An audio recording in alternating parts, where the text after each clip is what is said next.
Put your arms around me, tell me everything's okay. In my mind, I'm running around a cold and empty space. Just put your arms around me, tell me everything's okay. Break my bones, but you won't see me fall. Oh, the rising tide will rise against them all. Oh, darling, hold my hand. Oh, won't you hold my hand?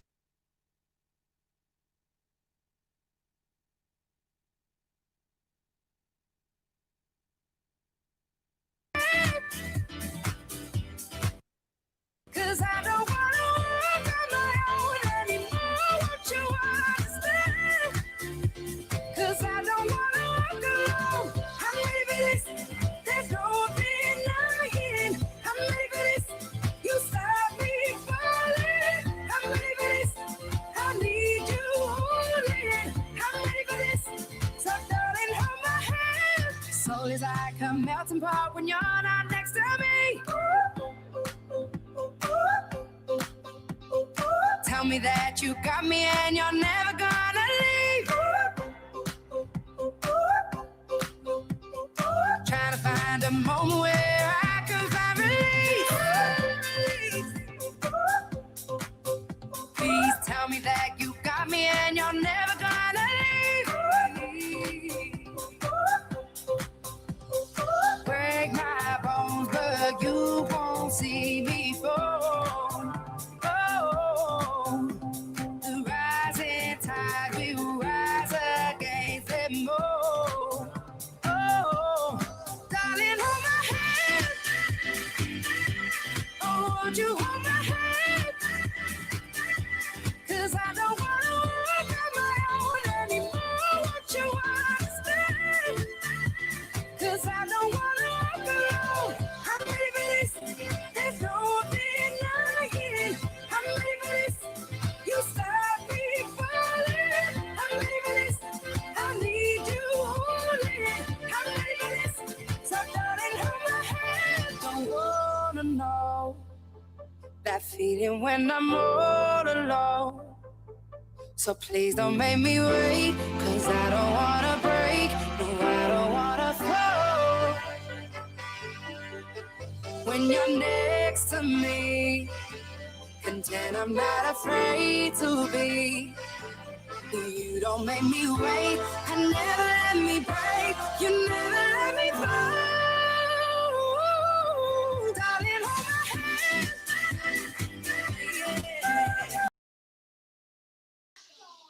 Hello, right. So we've got to say hello to everybody who's at home. Right. So when I say 1, 2, 3, I want everyone to say hello. All right. Okay. My name's Ben. All right. I'm from Treehouse Theatre, and this is year 1. So everyone, should we say hello? 1, 2, 3. Now then, I don't know if you can turn the camera around a little bit here and show everyone at home what we've been doing while we were waiting for them to join us. We have dressed up in funny clothes because everybody here is going to be pretending that we are characters from 1666, which is the year when the Great Fire of London happened. All right, and that's what all this is going to be about today. So we're hoping that you guys at home will also come up with a character for yourselves, much like we are here. Now we've got you dressed up. And we've got some names here as well. And we'll find out what your names are as we go along. But these names that I've given you were actually the most popular names from the year 1666. We know that because the government wrote down what everybody's name was about 4 years later. All right, in a census it's called. All right. So these are the sorts of names people had. So we'll get to that in a little bit. First of all, though, I want us to think about what job we might have had back then. Now, this is a bit tricky because you really have to imagine what life was like in 1666, 350 years ago. All right, the world was very different. Can anyone think of anything that exists now that didn't exist then? Inventions, things that people use in their houses, you know, stuff like that. Paper. What? People did have paper, actually, but it was much more expensive and much more difficult to make than it is now. Yeah. They didn't have electric cars. They didn't have electric. And they didn't have cars. They didn't have electric cars. They didn't have electric anything, and they didn't have cars. So they definitely didn't have electric cars, did they? No. And actually, that's a very clever observation, actually, because in you saying like electric cars, you've actually covered most of what I was about to say.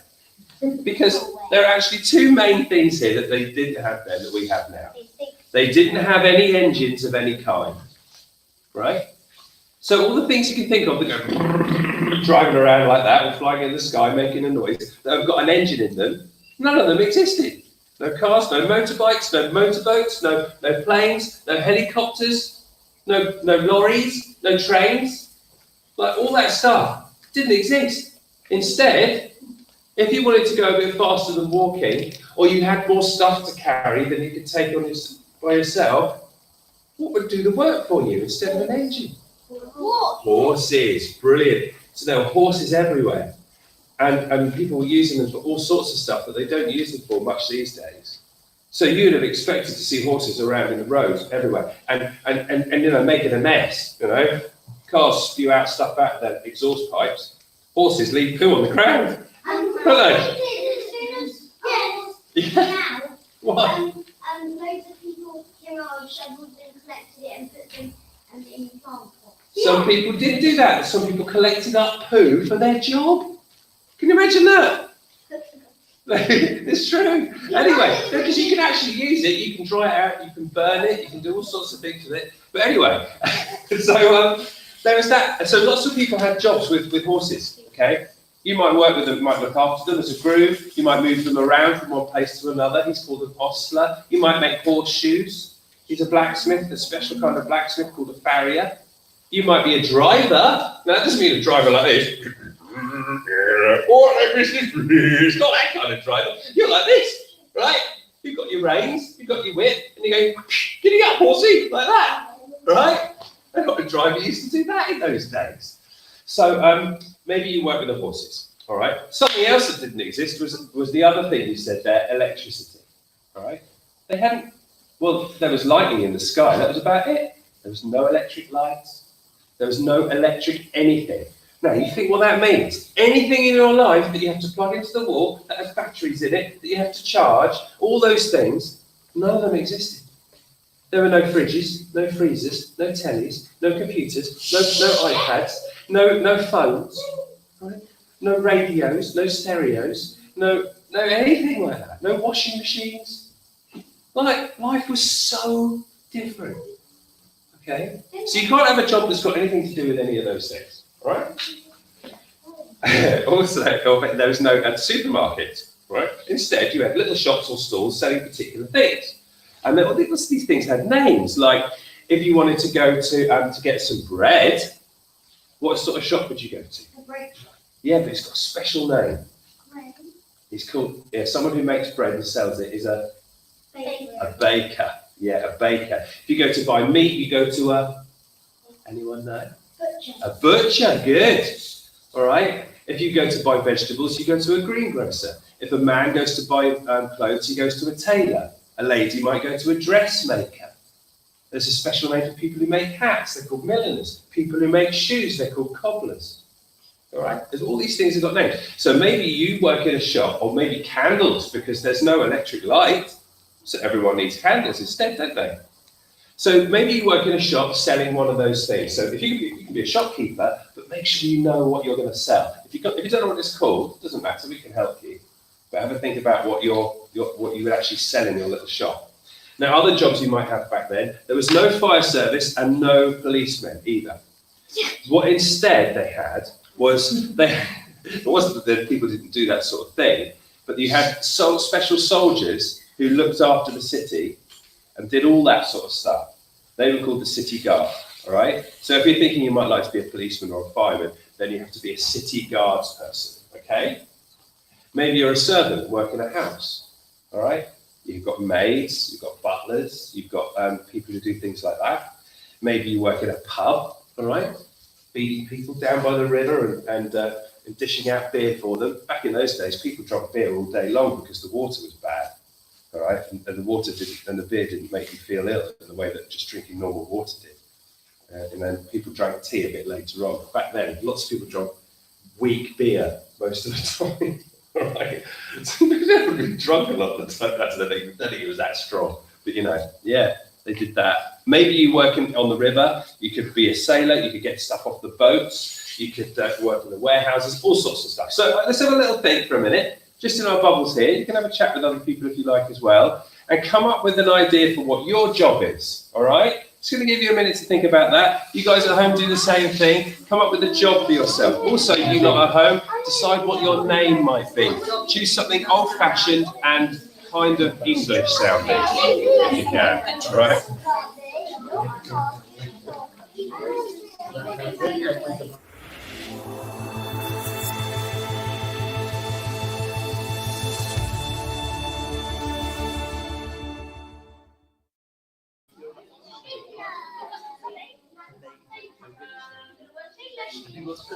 Do be sure to put your name and your job title in the comment section. We'd love to see them, and we can read those out in the hall here. So come up with your name and your job title and put it in the comment section, whether you're on Facebook or YouTube, however you're watching today. We'd love to know what your name and your job title is.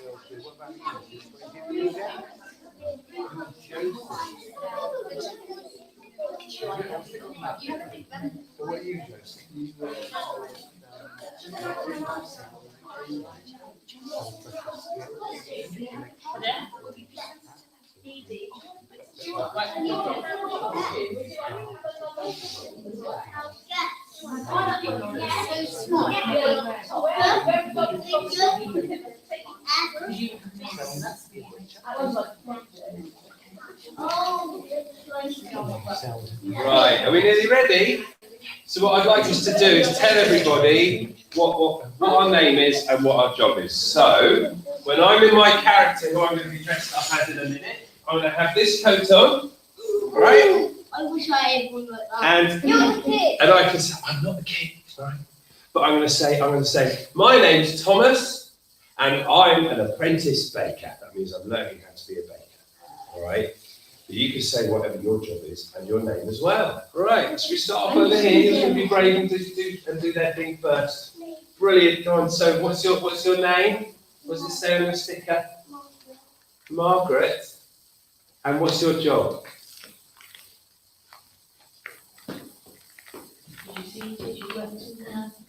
You're a baker. Great. Okay, so have it ready in your head, everybody, so you can say it really quickly as we're going around. Right. Here we have Gabriel, and he's a street, like a city guard. Great. Okay, we've got John, and he's a city guard. We've got Lawrence, and he's a job for us.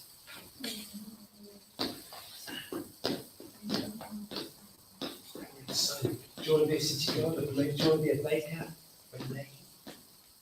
Going to be a baker as well. Okay, great. Joseph is a horse rider. You're a driver. Yeah? Okay. Humphrey is a baker. We've got Ruth, who's what's that? A butcher. Great. Edward is a what? A blacksmith. A blacksmith. Do you make the horseshoes? Okay, so you're a special blacksmith called a farrier. We've got some people at home. We've got Melody, Yeah. who would work at the pub. That's from Lily in year 4. Publican. Great. Grace from year 1 would be a sailor called Great. Kylie Anthony. We need you. You're busy on the river. And in the Wonder Kingdom, which are the children in the classroom through Yeah. there, they said that they would be firemen, Yeah. a maid, a guardsman, and a guardsman or guardswoman. Yeah. Isaac at home would be a city guard, Great. and his sister would be a unicorn. A So maybe work with unicorn. animals. A unicorn. Yeah. Right. Who else had to go yet? Sweetheart, what was it? A horse, right? You're a driver as well. Okay. Have you got any ideas over there? Anything you want to share with us? Not just at the moment. Okay. What about over this side in this bubble? Let's see. Who we got? What's your name? I'm pulled in half. Look, Bernard. Your name was originally. What's your job? What's your job? What are you going to be? No, do you want to be a baker? Do you want to be a city guardsman? Or Do you want to be a tailor. fishmonger? What about a cheesemonger? Do you like cheese? I like cheese. A tailor. Do you want to be a tailor? Yeah, all right, come back in a minute. Yeah, what about your job? A sailor, brilliant. Oh, good job. Anthony, was that you were telling me you were a city guard? Rebecca is a driver. Okay, Elizabeth? Great. Can't see your name there. Is that Hugh? Yeah, Hugh. What's your job, Hugh? Yeah, that sounds like a good idea. We need that. Hey, Ralph is over there. What's your job, Ralph? Baker. You're a baker. We need you. You're with me. Yeah, and Francis. I'm a tailor. A tailor. You make the clothes for the men. Joshua Hoffman wants to be a teacher. A teacher. Molly wants to be a guard. Great. And Orson says, I'm a teacher called William. Lovely. All right. We've got so many fantastic ideas. That's great. So, you are now your characters. Let's imagine that. And we live somewhere around in Pudding Lane, which is this part of London where the fire apparently started. I'm going to be the character who's telling you the story from now on, and every now and again we'll stop and we'll do stuff. All right? Should we get on with it? Yeah! All right. So, first of all, it was the night of Sunday, the 2nd of September, 1666, which is a good date, isn't it? Especially if you talk funny, in which case it's Monday the 2nd of September. Anyway, so now, my name is Thomas Dobie. What are you laughing about? It's a perfectly good name, though, actually. It's kind of funny if you think that I was an apprentice baker. I was learning how to be a baker when I was about your age, right?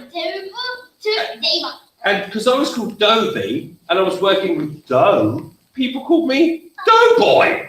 I know. Anyway, now, so I was about 7 years old, so just a tiny bit older, I think, than you lot. And I was learning how to be a baker because, well, actually something really sad had happened. Like, there'd been this awful plague, this terrible disease that killed thousands and thousands of people all over the country. And sadly, my parents were two of the people that died. So I was an orphan. I had nowhere to go. And I didn't know what was going to happen to me. But luckily, this man called Thomas Fariner, who was a baker in Pudding Lane, he was a friend of my parents. He said I could come and live with him. Now, I was, of course, very sad about my parents, but I was lucky too, because many people who've been in that situation might have ended up on the streets and had nowhere to live, but I had somewhere to go. Mr. Fariner let me live in his house in Pudding Lane, in the bakery itself. In fact, I slept right up in the attic. I had my little room up there. And that's where our story starts. I was trying to get to sleep that night, and it was a hot night. And you know what it's like when trying to get to sleep on a hot night? It's really hard, isn't it? Yeah. Yeah, it's a bit like that at the moment, isn't it? You know, you don't know what to do, do you? You're like that. It covers on, roll around, so it comes back on again.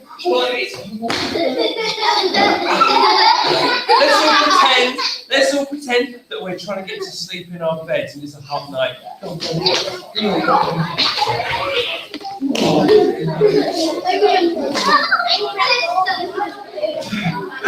know, something else as well. I don't know if you find this. But everyone, listen. Like, if you're struggling to get to sleep sometimes in the middle of the night, that's when the little things that we're scared of seem to get really big. Do you know what I mean? Yeah. They don't seem so scary in the daytime, but in the middle of the night, they seem much worse. And I was there lying there looking up at the roof above my head, which was made out of what? Do you know what roofs were made out of back in 1666? I know. Do you know, what were they made of? Well, there was wood as a frame, and the main part of the house was made of wood too, instead of bricks. But then on top of the frame for the roof, you had bundles of something else, all kind of wedged together. Yes, straw. It's called a thatched roof. Have you seen a thatched roof in the countryside? I have. Bet you have.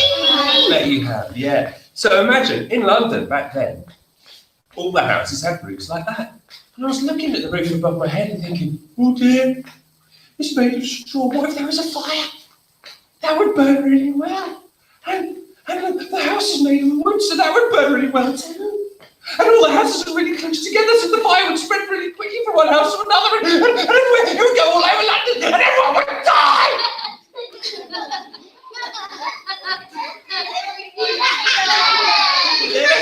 I thought, no, hold on a minute. I'm panicking. I'm being silly. It wouldn't happen because there's this man, right? And he goes round for the king, and he just checks that everyone's put out your fire at night. It's because it's the law. You have to put out your fire at night. If you don't, you get in trouble. You have to pay a fine, right? So it's fine. It'd be all right. It would definitely put the fire out, and I should stop worrying about it and just go back to sleep. But then I thought, hold on, what's that smell? I can smell something.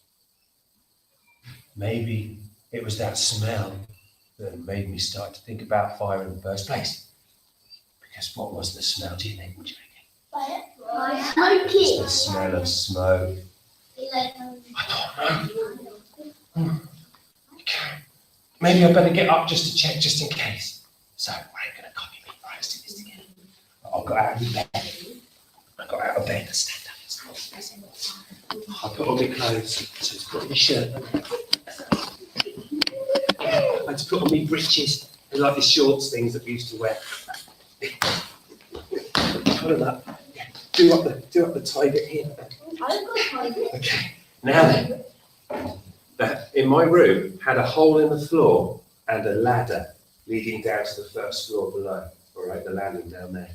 So let's pretend we're going down the ladder like this. We got down to the landing. Now, where the landing was there was Mr. Farron's room where he slept with his wife. There was another room where the rest of the family slept, the 3 Farron children. And then there were the stairs leading down to the kitchens where all the baking happened. And now here on the landing, I could smell the smoke even stronger. And when I looked at the ceiling above the stairwell, I could see there was actually some smoke going along the ceiling of the stairwell up towards me. I was really worried now. But I thought I've got to go downstairs and check.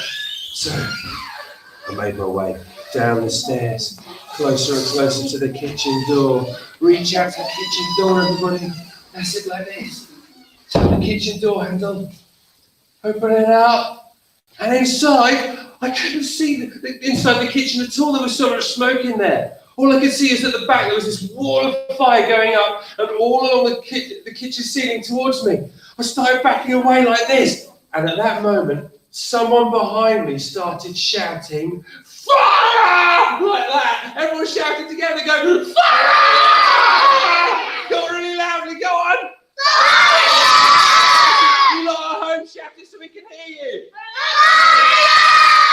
Yeah, I just about heard you. Right, and I turned around to see who it was yelling. It was one of the maids. Okay, sit down for a minute. Her name was Betty.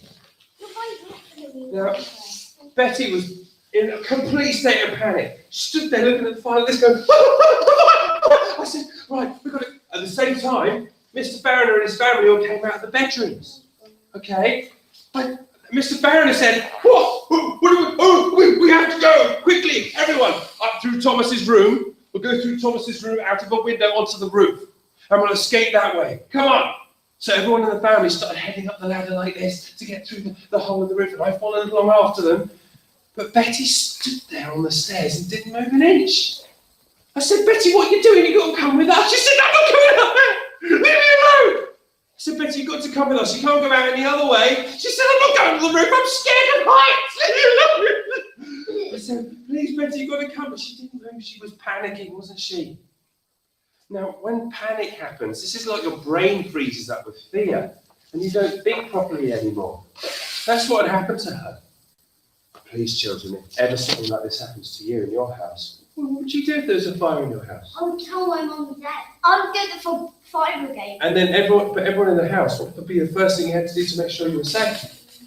I would ask my mum and dad. You have to get out of the house, right? I would get out of the house and I would ask my mum and dad. Yeah. Tell your mum, everyone gets out of the house, call 999 once you're outside, right? Easy. Okay. Exactly, you know the rules, that's it. But the thing was that Betty didn't stop to think what she should do. She just thought, I'm not going on the roof, I'm scared of that too. She was caught there going, oh, I'm not thinking about anything. If only she'd taken a couple of deep breaths, this might have all turned out different, but she didn't. I said, right, I'm going anyway, Betty, I've got to. And I was just heading up the ladder to get away, when I heard the stairs behind me suddenly splinter and crack, and then they collapsed beneath Betty's feet. Because the fire actually got underneath the stairs and had just at that moment burned its way through. I couldn't do anything as I watched her fall down into the stairwell where all the fire and the smoke was. I couldn't go down there myself, could I? I was only little and I would have died of something. I had to go.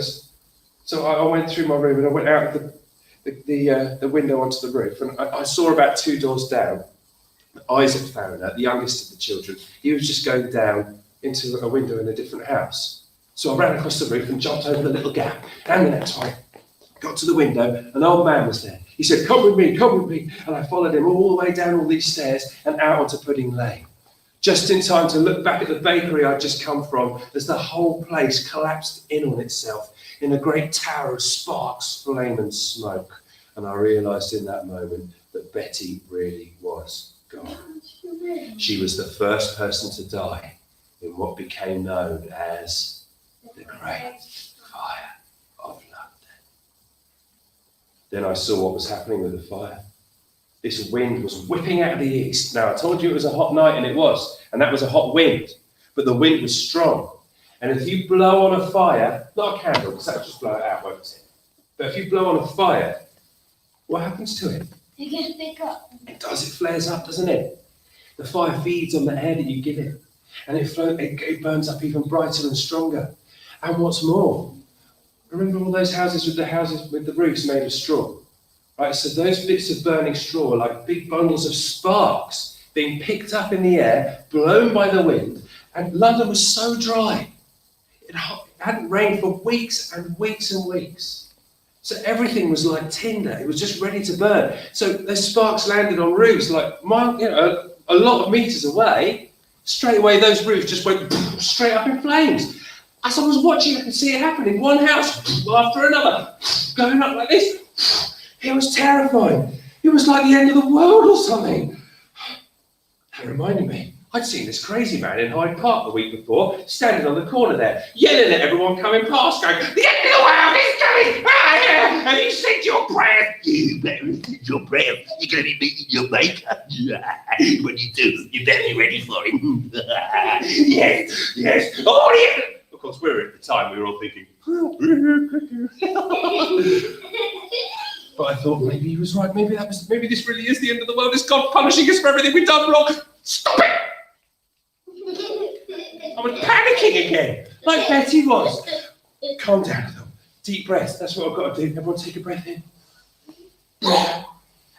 Yeah. Think carefully. Right. I found this fire. Now I've got to do something about it. Now I'm only 7, so I can't do much myself, but I should tell someone. I should tell the most important person in London. Who is the most important person in London? The King! Yes, the King. King Charles II. He's the King. He's not going to listen to me, is he? If I go to the palace, I'll just say, oh, smelly boy, go away.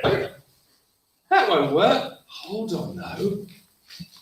My cousin Jane works for someone called Samuel Pepys.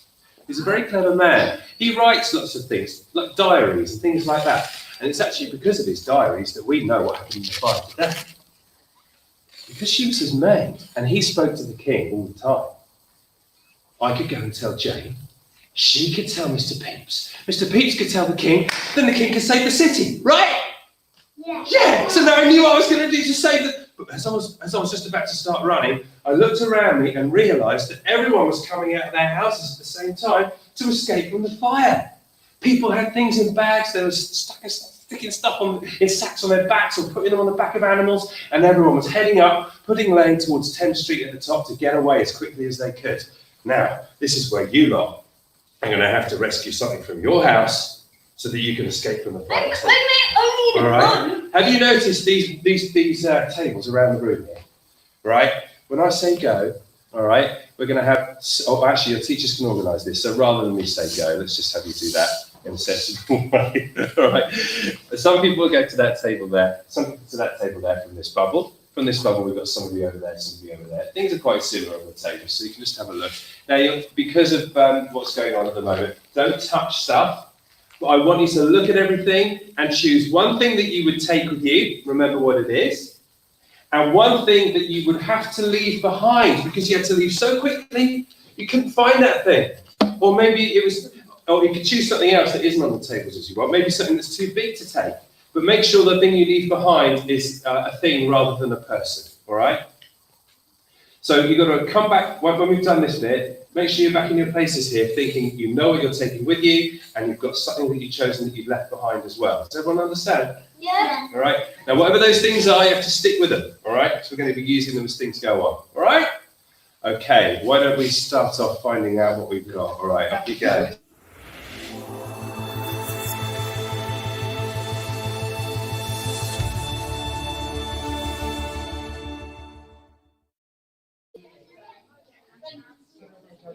Yeah, you can go around the other side of the table as well. You can spread out, kids. So I'm going to take those of you that are at home to have a look at this table.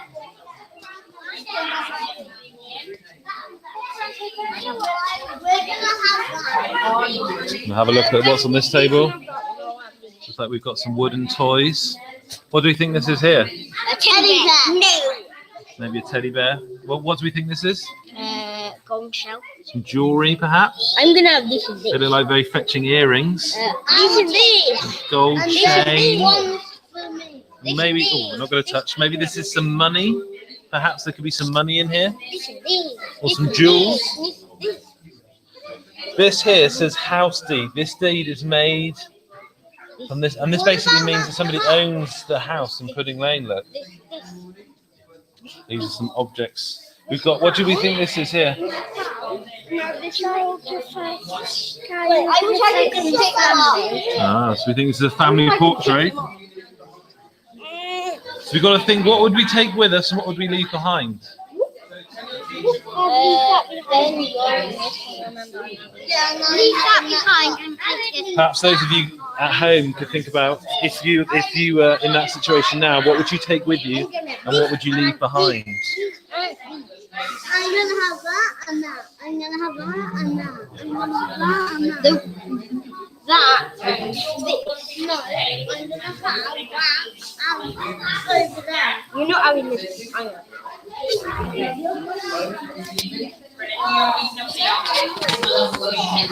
So you kids at home, choose something that you're taking and something that you're leaving as well. We'd love to see those in the comments box. So if you're watching, use the comment feature in Facebook and YouTube. And let us know what you would take with you and what you would leave behind if you were in Pudding Lane. What have we got? Not got anyone commenting yet. We've got lots of people saying what they would be. So Okay. William G wants to build towers. Jack would like to join the war. Jessica would like to be a cake maker. That sounds like a good idea, doesn't it? Yes, yeah. A special kind of thing. Just for cakes. So yeah, let's hear what you're going to take. Let's hear what you're going to take with you. What would you rescue from your house? Remember, if you come up with your own things, make sure it's nothing that's electric, okay? Because none of those things existed. Also, plastic. Oh, we need to ask you Over then. table. Yeah, there's no plastic anything. So nothing plastic, nothing with little flashy lights, nothing electric. Something simple and plain. Right, let's see. Who's sitting back on their spot? Ready to tell us what they're taking, what they're leaving.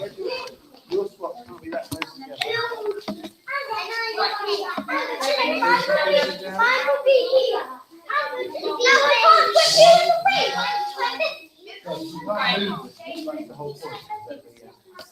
Okay, are we listening? Are we listening to each other? Are we ready? You ready, Joseph, driver? Yeah? Okay. Right, so first of all, I'd like to hear about some of the things that people have left behind. So what have you left behind in your house? Just got hands up if you want to tell me. Yes, there's something from Ruth. They left behind a picture and we took in a A picture? Do you mean a picture like this? I can touch some myself. Like this one here. Who else left some artwork behind? Some kind of picture like this. Anybody else? Who could we imagine who was in the picture here? Is it somebody you know? Or is it just a valuable piece of artwork that you have at home? Yeah, just a valuable piece of artwork. They look quite posh people in this picture, don't they? Some of them look like royalty and stuff like that. Yes, yeah, even the... And we cooked with. And okay, we'll come back to that in a minute. Yeah, who else left something behind that they want to tell us about? Yeah. I would leave the hammer because if a spark catch it would just burn. Okay, and what about John? I'm going to leave the bag. You're going to leave a bag behind. Okay. What did you leave behind, Humphrey? The same as Arthur. Who's that? What's that? The bag. The bag. Right. Okay. What about some people over here? Yeah, we'll come to you guys at home in a minute. Right. Yeah. You left behind what? What do you mean, Dad? This? A little pouch of money. I wonder if money might have been useful to take with us. What do you think? Yeah. Maybe. We'll see later. Right. Okay. What did you say? What did you leave behind? Sorry. What did you leave behind? Gold and the cup. You left a golden cup behind. Okay. So how would you feel about leaving these things that mean a lot to you? These things like that picture. It's been in your family for generations, right? The money maybe that you might well need for something. All right? That antique cup that you had. How are you going to feel about just leaving this stuff behind? Yeah, you're going to feel quite sad about that, I think. And so, especially at that moment, you'll be so, desperate to get away. At the same time, you'll be thinking, all that stuff, it's going to be destroyed.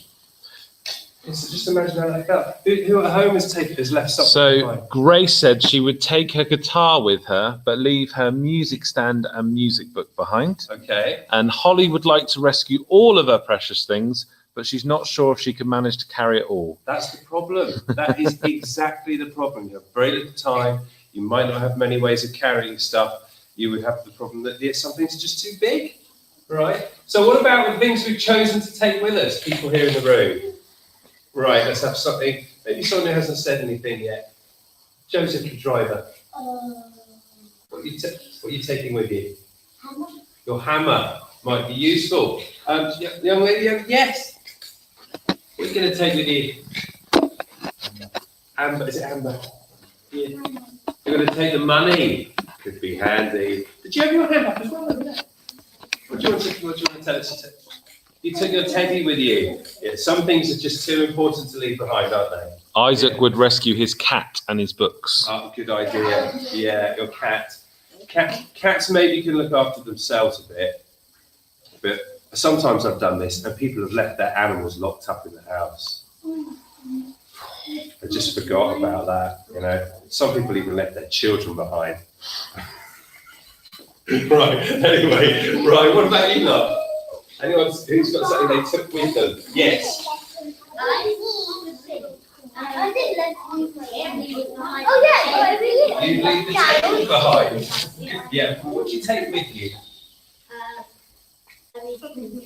But you haven't got room for everything. If you had to pick one thing, what would it be?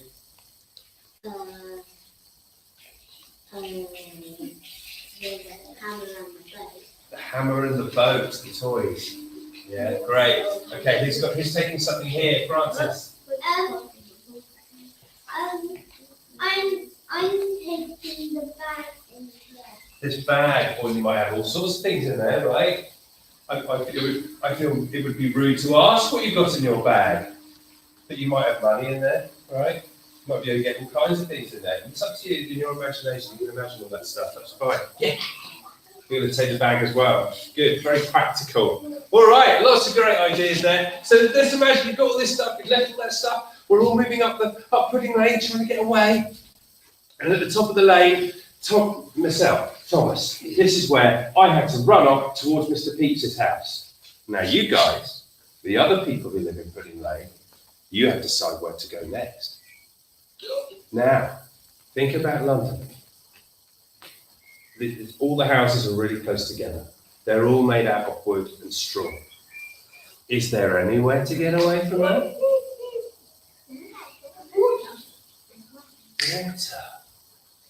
Water. If I can't get across water, right? Is there anything in London that might help us with that thought in our head? Oh yeah, what is that? What were you going to say? You're waiting so nicely there. So I was talking to you by the river Thames, and I would have a boat and a horse carriage. But if my horses were dead and my carriage was burned, I would just get into my boat and sail away. Or if my boat was burned, I would get to my horses and go away. Were you a sailor? Was that your job? Yeah, I'm a sailor. You were a sailor. That could be really useful just for that reason. You've got it all worked out over there. And I think you did that over here as well. There's one place, because the river in London is really wide. It's really wide. It takes about 5 minutes to walk across a bridge. So the fire can't get across that. The fire was spreading very fast in other places in London and could, go quite a long way, but the river was too wide. So the river is somewhere we can go. As long as we can get across the river, we can get to safety. So you guys, you all headed to the river to get away from the fire. A brilliant idea.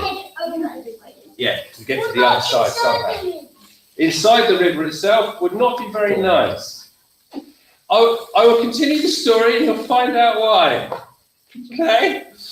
Now the thing was, I had to keep going, right? So I ran. I was running along the streets like this. I nearly died a few minutes before, right? Back in the bakery. But now with a purpose in my mind, I'm running to get Mr. Pepys. I felt like a hero, like a real proper superhero. I was going to save London. Yeah, look at me going like this. Then I slipped on a cow pack. And I went straight into a horse and cart. Now,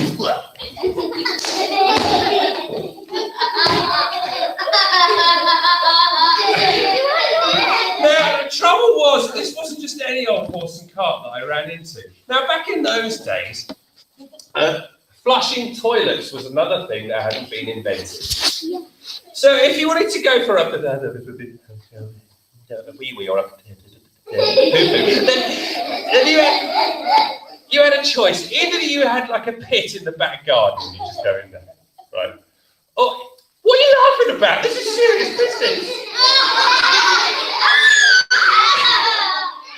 Or you had in your bedroom a special sort of potty. But it's a potty for everyone, not just babies. So it's not a baby potty, it's a grown-up potty.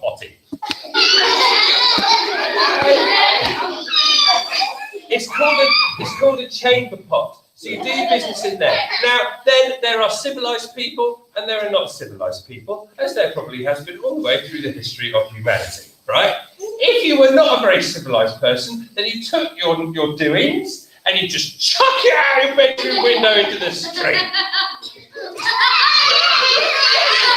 What are you laughing about? Was that you? Would you do that?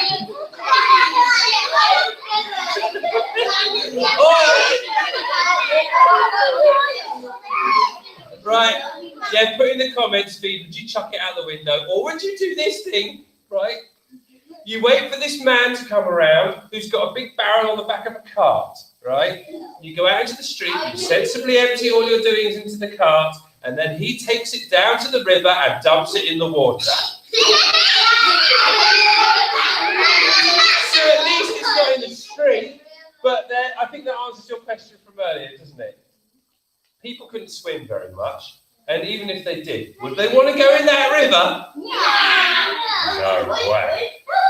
Yeah, so anyway, I bumped into this horse and cart, the very horse and cart that was carrying everybody's doings down to the river. And when I did, the horse went up like that, the cart tipped up, the rope snapped, the barrel fell off the back, and the whole lot went all over the cobblestones and all over me. Now, it didn't smell much like a superhero after that. I can tell you, I didn't feel much like one either, but I had a job to do. I had to keep going. So I got up and I carried on running all the way to Mr. Pepys' house. And when I got there, I knocked on the door, thinking, please don't let Mr. Pepys answer it. He won't want to talk to me in this state. And the door opened, and it was Jane, my cousin. Oh, thank goodness, Jane, it's you. She said, Thomas, what are you doing here this time of night? Oh my goodness me, you smell like a toilet pit. She said, don't worry about that, Jane, look over there. And I pointed back where I'd come from, where by now the sky was orange because of the fire. Yeah. She said, oh, it looks like a fire. I said, you bet it's a fire, Jane. It started in our bakery in Pudding Lane. We've got to get Mr. Pete to tell the king so the king can save the city. Yeah, you're right, but you can't talk to him in that state. Look, go down the hallway on the right-hand side. There's a tin bath in the bathroom there. I'll bring you some hot water from the fire. We'll get you washed up with some soap and everything. And I'll bring you some clothes, all right? Just go and get yourself sorted out. I'll talk to Mr. Pepys. So I had a proper bath all to myself. What are you looking at me like that for? Have you lot had a bath to yourself that you didn't have to share with the rest of your family before?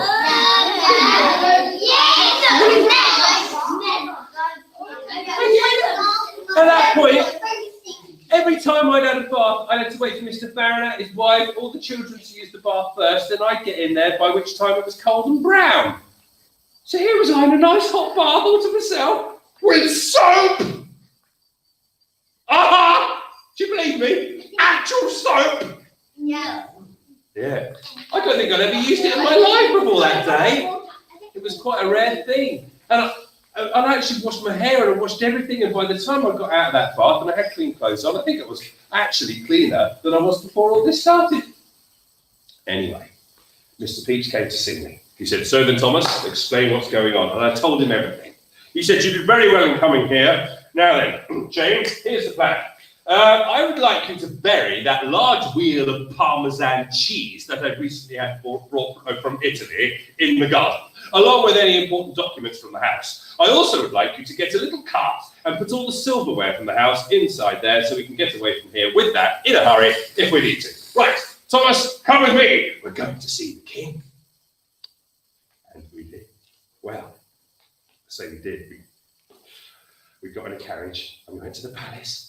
And we went inside, and then we went to the king's chambers, and we got to the king's chambers, and then I had to wait outside the door. And I wasn't allowed in. Fair enough, you know. Didn't really think I was going to get to actually see the king. And Mr. Pepys went into the king's chambers, and then a couple of minutes later, he came out of the king's chambers again with James, the Duke of York, the king's brother, who one day was going to be king himself. Yeah, King James II, right? And the king, the actual King Charles II, stood right there in front of me like that. I couldn't believe it. And then we went and got into the royal carriage. And I sat next to him in this carriage that had gold on it and everything, with me next to the king. The king, me? King, me? Really? And then, all together, we went to see the Mayor of London. Because the mayor is the person who's supposed to get things done for the king, right? But the mayor was in the same state of mind that Betty had been back in the bakery. Yeah, walking up and down his office, going, oh, what am I going to do? Oh, my poor city. Put yourself together, man, said Mr. Pepys. You need to think clearly. Take a deep breath. Come on, now. We need to make sure we stop this fire from spreading, and it's too out of control to merely use water for that purpose. So we're going to have to make fire breaks. What do you mean? We have to pull down houses that are in the way of the fire, creating a space where there's nothing for the fire to burn. We pull down houses in a big circle around the flames, take all that wood away, and then once the fire gets to that point, it won't have any wood to burn, so it will just burn out once it gets that far. Understand? We use grappling hooks, we use gunpowder, whatever we need to make some fire breaks. What? You mean to say, said the mayor, that you want me to pull down the houses and the businesses of the very people who voted for me to be mayor in the first place? Do you think they're going to want me to be their mayor after I pull the houses down? No! What am I going to do? Do you know what he ended up doing, the mayor? I wouldn't throw him in the River Thames. Get different there. Well, you might well have done when he did what he actually did. Do you know what he did? Do you know how useless he was? He went back to bed. That's it. He just went back to bed. I would Yeah. in the river might have been a good place for him. It wouldn't have made any difference to what he did, apparently, because actually, in the end, James, Duke of York, and the King got things moving, and the city guard and anyone else who wanted to help, once their families were safe, did what they could to make things better, right? And we're going to see some of the things they did along the way ourselves. So meanwhile, you lot had headed down to the river, and you've got yourselves near this place. Like, there's this place where you had to get the ferry across the river, right? You had to wait there. There was not so many bridges across the River Thames in those days. So you lot, imagine you're waiting by the river for the ferryman to come, when suddenly this other guy comes running up. I'm going to change my costume, be a different person, okay?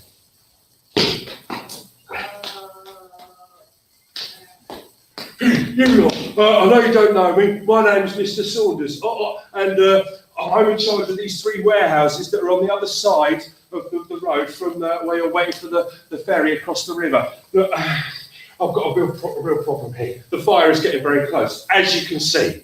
Now, this warehouse in the middle is full of gunpowder. Yeah, barrels of it. Now, if that stuff ignites, it'll blow up and hurt you lot while you're waiting to get the ferry. So I was wondering if you might help me to get the fire out before it's too late. Will ya? Will you help me? Yeah. You will? Great, okay, here's the plan. We're going to start off by making human chains and carrying buckets of water from the river and throwing it on the flames, all right? These are orders that are coming from the King and the Duke of York himself about how to put the fire out, all right? We've only got 2 fire engines in the city, and then they're not really fire engines like you think of. They're not like big red shiny things that drive around going, nee-nah, nee-nah, nee-nah, right? It's actually a horse with a car, with a barrel on the back, with this one pump coming out like that. As a man sat there going, with a little hose going. That's not going to do much good, is it? No. Right. So we're going to do this, right? So first of all, stand up in your places. Now I have to imagine you've got them. Imagine you've got a bucket like this, all right? And I'm going to pass the bucket to someone in the bubble. Let's imagine that I pass it to you, and you have to pass it on to someone else in the bubble. They pass it on to someone else in the bubble, and we'll see if we can pass it all the way around the bubble. And then the person at the end of the bubble, the last person to get it, has to pretend they're throwing their bucket onto the flames. All right? You get the idea? Right. Okay. So let's imagine you, young man, right? And you're going to join in with this lot? You right with that? Okay. Is that okay? Yeah. So let's imagine you've got a bucket. Get yourself a bucket, you two. Imagine you've got a bucket. Fill it up with water from the river just next to you. Just go like that. Okay, fill it up with water. That's it. Go for it. Imagine you're filling it up with water. Go like this. Go like that. Well done. Now pass the bucket, the imaginary bucket, to him. Pass the imaginary bucket to him. That's it. Good. And you pass your imaginary bucket. You don't need to touch each other. Just pass it over. Good. Pass it on. Pass it on round. Good. Pass it on round. Pass it on round. Good. Pass it on to somebody else. Somebody who hasn't had it yet. Good. Pass it on to somebody else. Good. Lovely. Well done. All the way around. And then chuck it. Chuck the water on the fire. Go on. Go for it. Well done. All over your head, teacher. Lovely. All right. Tell me where. Now pass the buckets back again and start a new one going on. Pass it Here, back. a new one. Fill up another bucket. Pass it on. That's it. Keep passing the buckets. This is it. You've got some buckets coming one way. You've got other buckets going the other way. That's it. Oh, you're chucking the water everywhere. Henry, you pass it from there, okay? Can you fill the bucket up? That's it. Throw it over the street. On as well. Well done, kid. On this way. On this. Throw it over the street. Oh, no, everybody. Right, I can see you all trying really hard, but it's just not, it doesn't seem to be working. The fire's just too strong for us. We're going to have to try something else.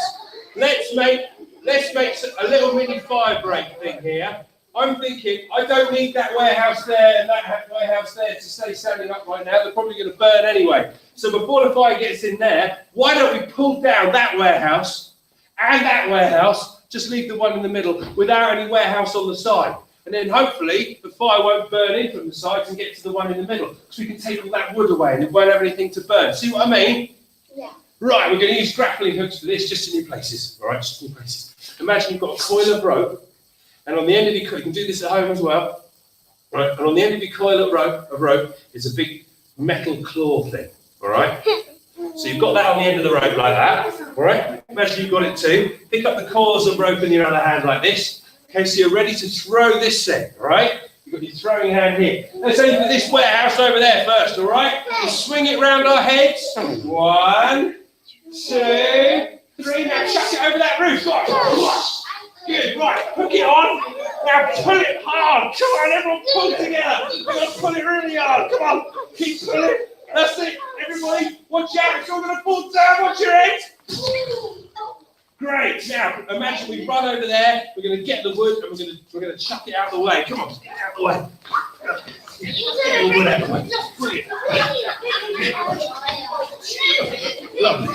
Right, let's do the same to that side, shall we? Get your grappling hooks back again. Swing around your head, aiming this side. Right, 1, 2, 3, 4. Great, hook it on there. Now pull that as well. Come on, pull on. That's it. Pull as hard as you can. Right, ready? Here it comes. Watch out. Great, let's go. Shift that one as well. Steady bubble, Joseph. Steady bubble. That's it. Steady bubble. Right, good stuff. Right. Looks good, everyone. Looks good. Done a great job. So we'll just go inside the other warehouse and just check everything's all right. Just from your places there, imagine, right, we're going to open up the door. We're going to walk in like this, having a little look around. See, here's all the gunpowder there. All looks fine. Oh, no. It's a bit smoky in here, isn't it? I think the fire's got him around the back. Oh no, it's all going to blow up any minute. Let's imagine we run to the side of the river and we get our heads down. Ready? Everyone get your heads down on your faces like this. Go on, it's all going to blow up. You all make the blowing up noise with me. Yeah? We're going to do it super loud, okay? You ready? After 3, 2, 1. Priscilla. Is everyone all right? Is everyone all right at home? Hope so. Oh my goodness. Right, well my business is destroyed. My warehouses are gone, but I'm not the only one. Who else has lost their shop, lost the place they keep their cart? Whose hot cart has burned down? Whose horses have maybe been hurt? And all this sort of thing. Oh, it's been a terrible day. But at least we're all right, yeah? Good, okay.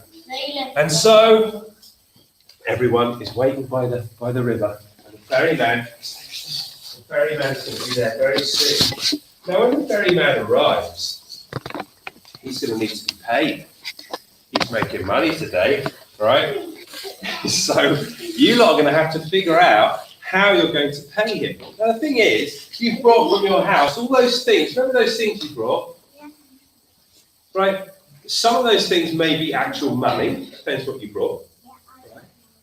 If you've got money, maybe you can pay, it's only a little bit for each person, something like a penny each, all right? But you need to pay something. If you haven't got any money, you might have to look at something else that you can trade with him. So maybe what I'd like you to do is just within your bubbles, you can maybe have a couple of little groups within each bubble and have a little chat in your group. Tell everybody what you brought, just remind everybody what you brought with you so you can see what you've got between you and then work out how you're getting across the river. Some of you may have another solution. You can't swim. You haven't got time to build a bridge. You haven't got time to build a boat. But if you've already got one, that's different. So go and say, who are you going to talk to, young man? Talk to this fellow here.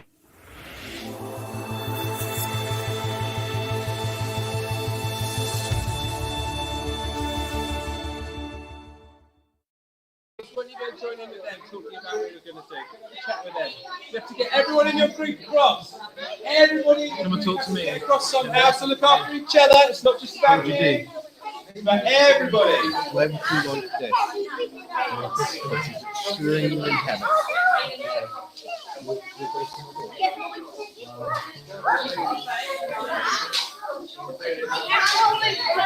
Right, young man, you got an idea? All right, what did you bring with you again?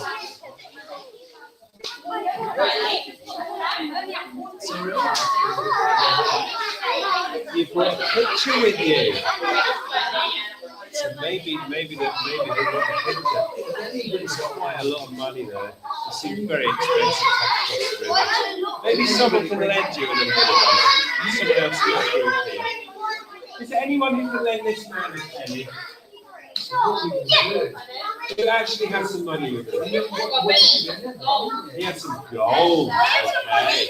So maybe you've got enough to lend him a penny's worth of well, let's talk to the ferryman, see if we can make deals. Good day.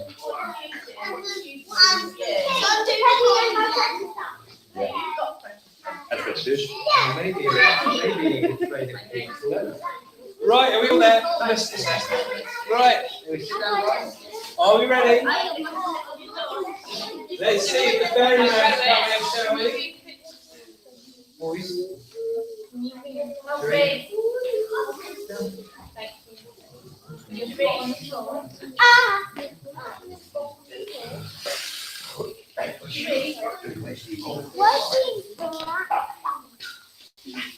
What are you doing? Everyone, hello there. I'm the ferryman, and I've just come across the river here and parked up my boat here and tied it to this post so that I can have a little chat with you lot and see how you're getting across the river. All right. Now I'm going to come to each little group and have a little chat here, find out what you're doing. Once we know what everybody's up to, then we can imagine getting on my boat here and going across the water ourselves. All right. We better be quick though, right? Because the fire's getting close, isn't it? Yeah.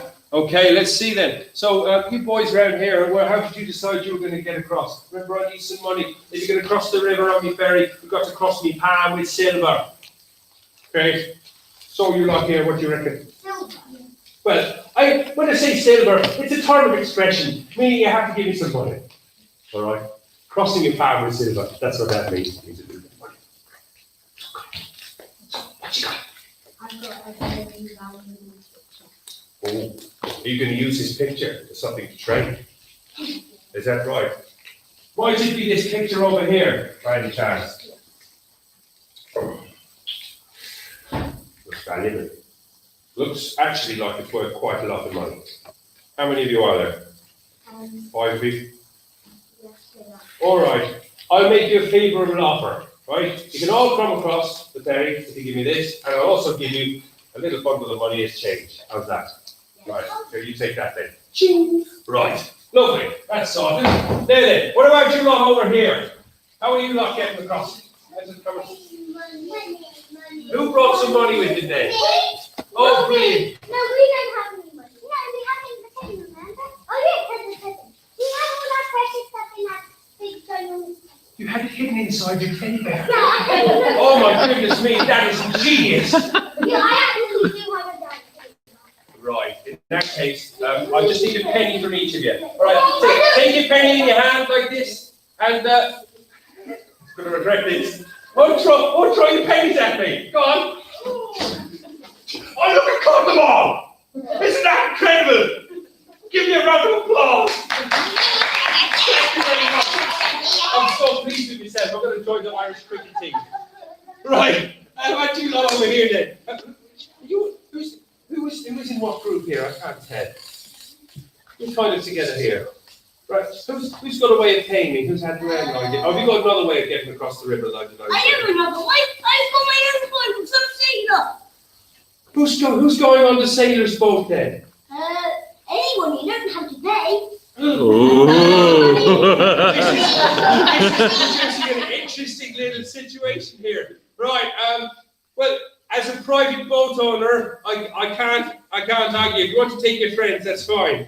But if you start running people back and forth for nothing, then we might have to have words, young man. All right. Grace, who's watching at home, says that she would put some tall rocks in the river and jump really quickly over them. Like making stepping stones. Making stepping stones across the I river. haven't seen the river in London, that's all I can say there.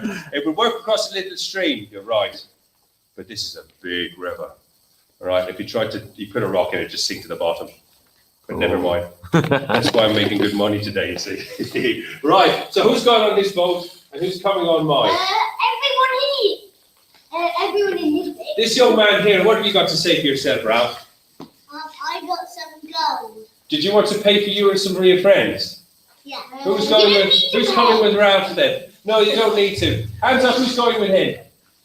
Who's going with him? You're going with him. You're going with him. Who else is going with him? So the rest of you had already decided to go with him. Maybe they don't know you. You know, that's the problem. They don't know your characters. That's the tricky thing. All right. So let's it's from that gold novel. Let's have a little look. Oh, golden earring, is it?